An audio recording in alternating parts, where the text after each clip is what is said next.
Parte de talude de Mina da Vale, em Barão de Cocais, se desprende, mas a barragem ainda não foi afetada. Ministério Público deve apresentar em até 3 meses a denúncia contra a Vale pelo rompimento da barragem em Brumadinho. E você vai ver também. Desemprego tem leve queda, mas ainda atinge 13.200.000 brasileiros. Presidente dos Estados Unidos, Donald Trump, anuncia a adoção de tarifas progressivas contra o México. Termina hoje em todo o país a campanha de vacinação contra a gripe para o público prioritário.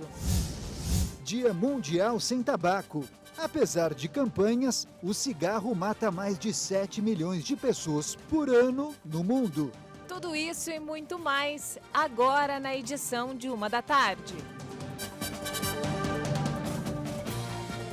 Olá, boa tarde. Estamos chegando com as principais notícias do Brasil e do mundo com Daniel Caniato. E com Juliana Dariva, ótima tarde para você nesta sexta-feira, dia 31 de maio de 2019. E vamos saber quais são as notícias mais lidas nos portais na internet. Notícia direto do site da revista Veja. Governo estuda liberar saques de conta ativa do FGTS, diz Paulo Guedes. Segundo o ministro da Economia, a medida só será adotada após uma possível aprovação das reformas para estimular o crescimento do país. A liberação dos saques dos recursos dos trabalhadores depositados em contas ativas e inativas do Fundo de Garantia do Tempo de Serviço estimularia a nossa economia. Agora é a vez de um destaque da Folha Online. Acidente da Air France mudou regras da aviação e motivou o pesquisador. Há 10 anos, o voo AF447, que fazia o trajeto entre o Rio de Janeiro e Paris, na França, caiu no meio do Oceano Atlântico. Uma conjunção de fatores que incluem o mau tempo, falha em equipamentos e decisões equivocadas tentam resumir esta tragédia em que ninguém sobreviveu. E o que dá para tirar de lição é que este acidente mudou radicalmente práticas no treinamento dos pilotos e na certificação das aeronaves. Além disso, o engenheiro brasileiro que perdeu a esposa neste voo não mediu esforços para tentar entender e melhorar a segurança aérea no país. E para fechar no site, só notícia boa.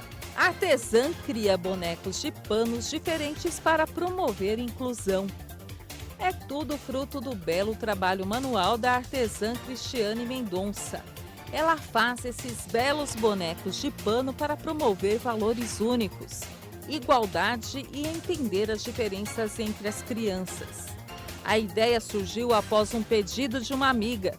Uma mãe que seu filho com síndrome de Down tivesse um brinquedo no qual ele pudesse se reconhecer. O carinho e a dedicação da artesã já renderam elogios. Um projeto de inclusão chamado Amigo da Inclusão e o afeto que nunca tem preço e nunca é demais. Parte de talude da Mina da Vale, em Barão de Cocais, se desprendeu, mas a barragem sul superior não foi afetada. A situação é preocupante.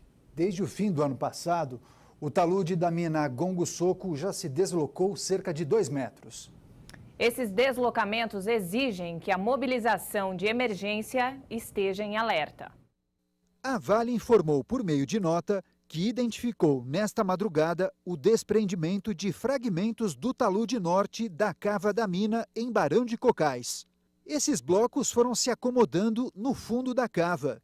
Segundo a mineradora, as primeiras avaliações indicam que o material desliza de forma gradual e, se as estimativas do melhor cenário forem confirmadas, ele pode se depositar lentamente no fundo, sem causar estragos. Com isso, o desprendimento do talude pode acontecer sem maiores consequências.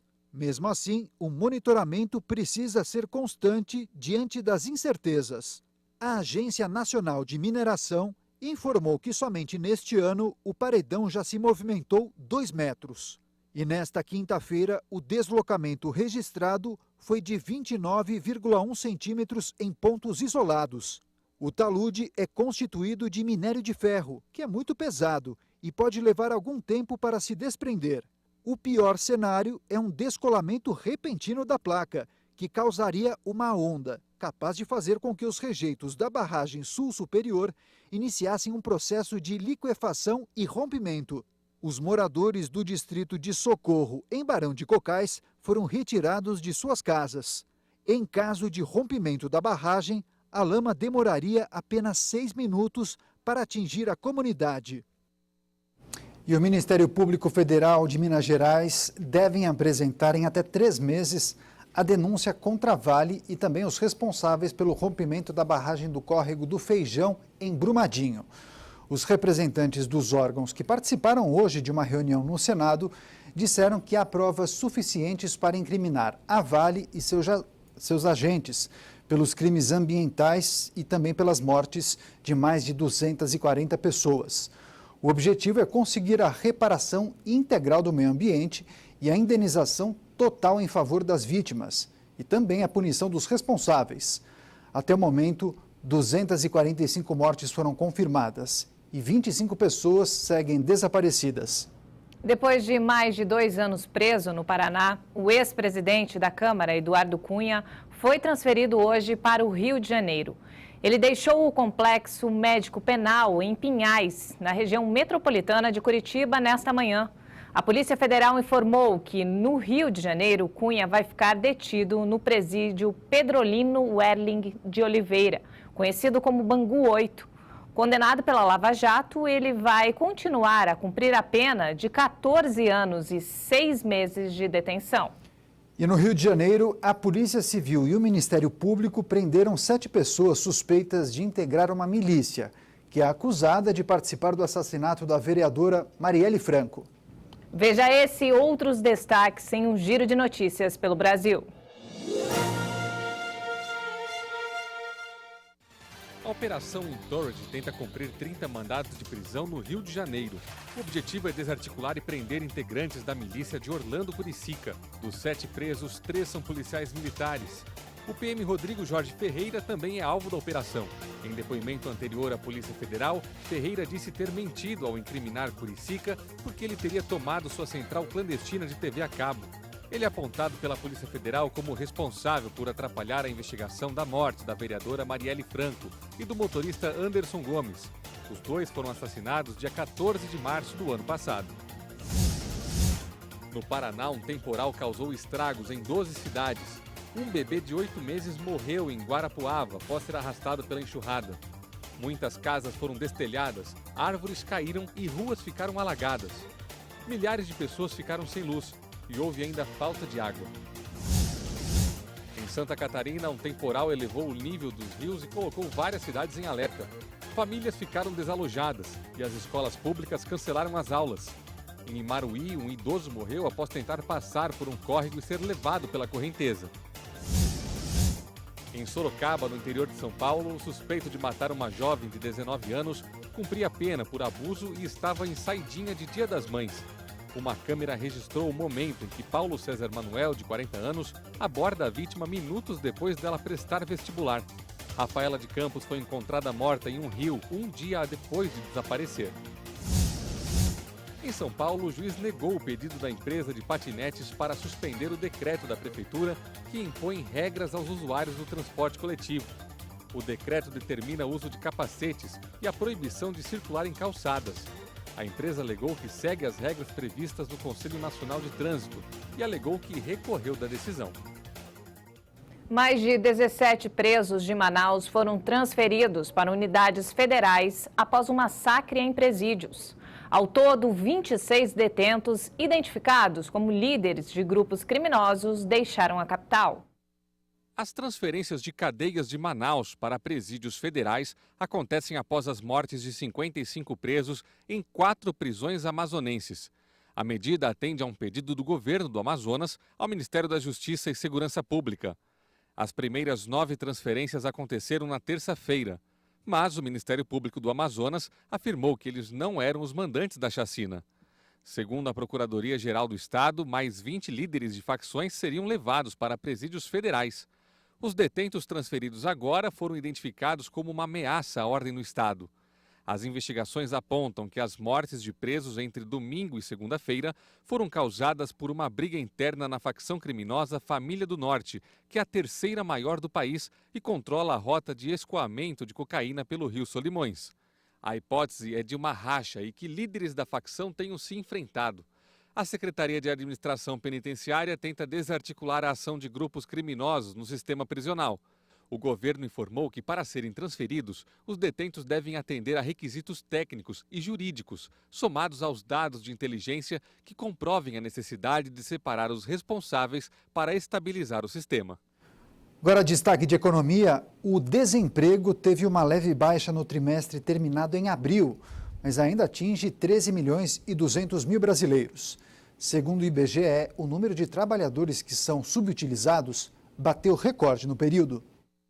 A taxa de desemprego no Brasil caiu para 12,5% no balanço dos meses de fevereiro, março e abril.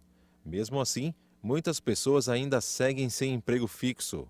Com isso, a quantidade de profissionais subutilizados que fazem bicos aumentou para 28 milhões e 400 mil pessoas. Também foi recorde o número de desalentados, aqueles que desistiram de procurar emprego. O trimestre encerrado em abril chegou a 4 milhões e 900 mil o número de pessoas que aguardam por uma oportunidade.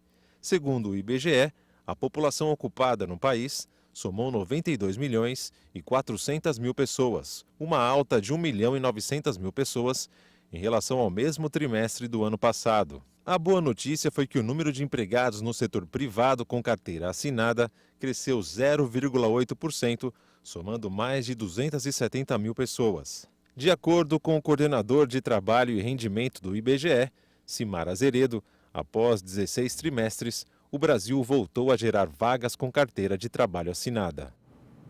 E o presidente dos Estados Unidos, Donald Trump, anunciou a adoção de tarifas progressivas contra o México. Essa medida será colocada em prática até que o país vizinho detenha o fluxo de imigrantes ilegais que entram nos Estados Unidos pela fronteira. Pelo Twitter, o presidente norte-americano afirmou, abre aspas, em 10 de junho os Estados Unidos aplicarão uma tarifa de 5% a todos os bens procedentes do México até o momento em que os imigrantes ilegais parem de atravessar para o nosso país, fecha aspas. Por sua vez, o presidente mexicano Andrés Manuel López Obrador pediu em uma carta para aprofundar o diálogo migratório para evitar qualquer confronto. A Casa Branca explica que as tarifas subirão para 10% em 1º de julho, com altas mensais de 5% até atingir 25% no dia 1º de outubro. O comunicado destaca ainda que as tarifas podem ser eliminadas se a crise da imigração ilegal for aliviada através de ações efetivas adotadas pelo México. A declaração da Casa Branca afirma que os Estados Unidos são invadidos por milhares de pessoas procedentes do México, que nada faz para impedir a situação. Donald Trump fez o anúncio sobre as tarifas no mesmo dia em que iniciou o processo de ratificação do TMAC, o novo Tratado de Livre Comércio da América do Norte, anunciado em novembro entre Estados Unidos, México e Canadá. Vale lembrar que o México tem os Estados Unidos como seu principal parceiro comercial, ao qual destina mais de 80% de suas exportações. E os dois países compartilham 3.200 quilômetros de uma fronteira pela qual passam numerosos imigrantes ilegais, armas e drogas. Olha só, o cigarro mata mais de 7 milhões de pessoas por ano em todo o mundo. E para conscientizar a população sobre os perigos do uso, hoje se comemora o Dia Mundial Sem Tabaco. E a data foi criada em 1987 pela Organização Mundial da Saúde.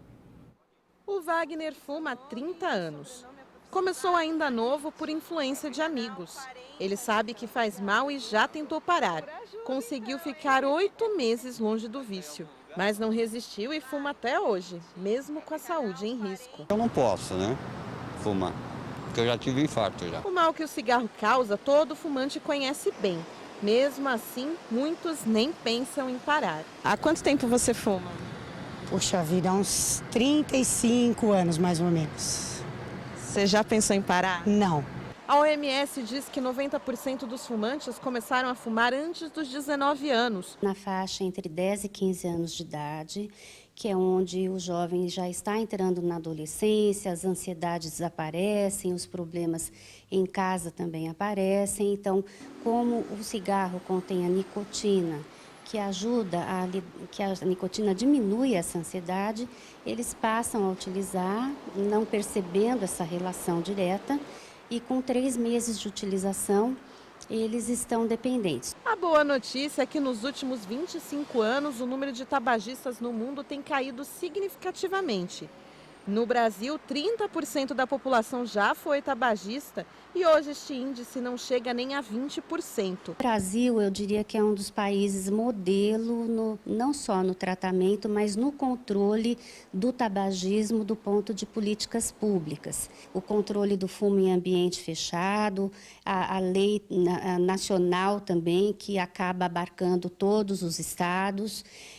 Além disso, nós temos programas de tratamento efetivos, inclusive programas realizados pelo governo já na atenção básica, isso é extremamente importante, que fornece o tratamento para a população com medicação e com terapia também. Dados da Organização Mundial da Saúde mostram que as doenças cardiovasculares matam mais que qualquer outra enfermidade no mundo inteiro.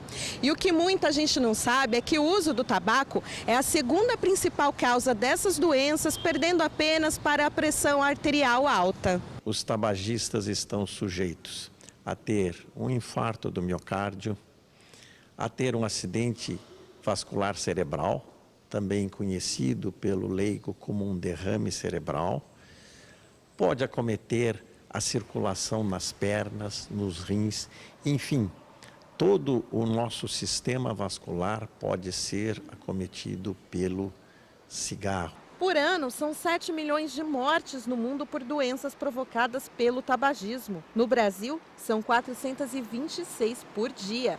Para que tenham uma ideia do mal que o cigarro causa, se nós conseguíssemos, aqui no nosso país, abolir o uso do cigarro, sabem quanto diminuiria o número de infartos do miocárdio?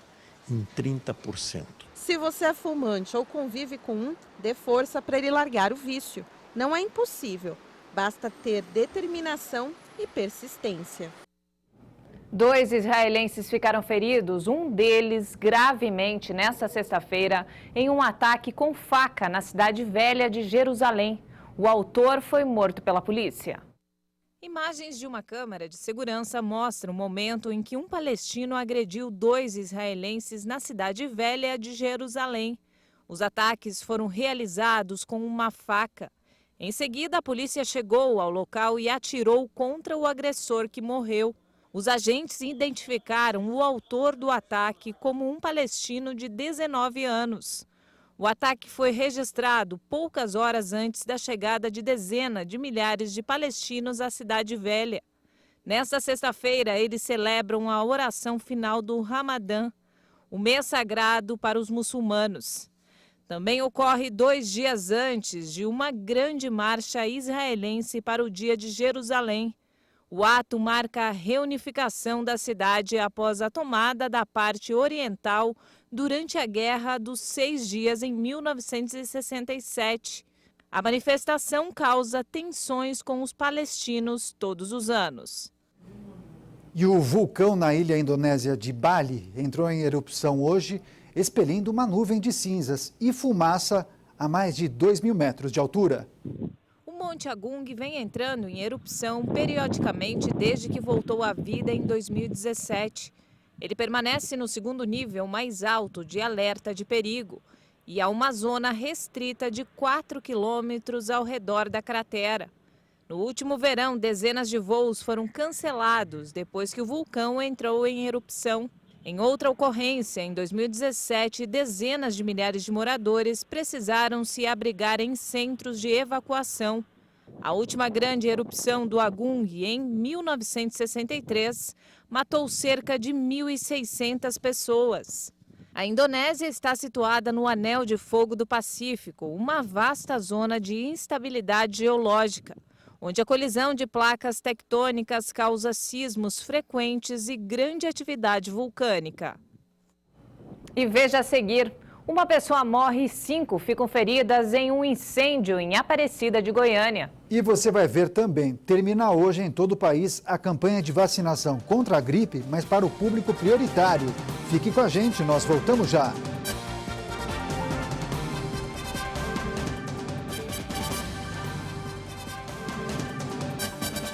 Estamos de volta, 1h27. Uma ótima tarde para você. E termina hoje em todo o país a campanha de vacinação contra a gripe, só que para o público prioritário. A partir de segunda-feira, as doses restantes vão ficar disponíveis para toda a população que quiser se imunizar. O último balanço do Ministério da Saúde informou que até esta quarta-feira, cerca de 45 milhões de pessoas foram vacinadas contra a gripe, o que representa 75% da população-alvo. E uma pessoa morreu e 5 ficaram feridas em um incêndio que atingiu uma empresa de reciclagem em Aparecida de Goiânia. Veja esse e outros destaques em um giro de notícias pelo Brasil.